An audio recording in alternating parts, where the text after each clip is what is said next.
একটি ছোট্ট গ্রামের ছেলে ছিল, নাম ছিল রাহুল। রাহুলের পরিবার ছিল খুবই গরিব, কিন্তু তারা ছিল অত্যন্ত পরিশ্রমী।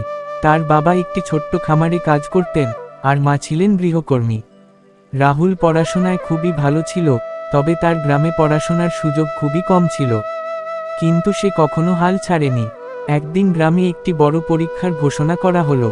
রাহুল জানত এটি তার জীবনের বড় সুযোগ হতে পারে, তবে পরীক্ষার জন্য তার কাছে সঠিক উপকরণ ছিল না। তবুও রাহুল নিজের চেষ্টা ছাড়েনি। সে গ্রামের একটি পুরনো লাইব্রেরি থেকে বই নিয়ে পড়া শুরু করল। সে দিনের পর দিন কঠোর পরিশ্রম করল, কখনোই ক্লান্তি অনুভব করল না। পরীক্ষার দিন এল। রাহুল যখন পরীক্ষায় বসে, তার মনে ছিল একটাই চিন্তা, যতটুকু জানি ততটুকু দিতে হবে।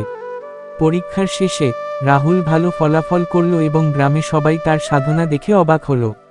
সে শুধু পরীক্ষায় ভালো ফলই করেনি, বরং গ্রামের অন্য ছেলেমেয়েদেরও প্রেরণা জুগিয়েছিল। রাহুলের গল্পের মাধ্যমে গ্রামবাসীরা বুঝতে পারল যে ইচ্ছাশক্তি এবং কঠোর পরিশ্রমের মাধ্যমে যে কেউ বড় কিছু অর্জন করতে পারে। গ্রামের ছোট্ট ছেলে একদিন বড় একটি উদাহরণ হয়ে উঠল।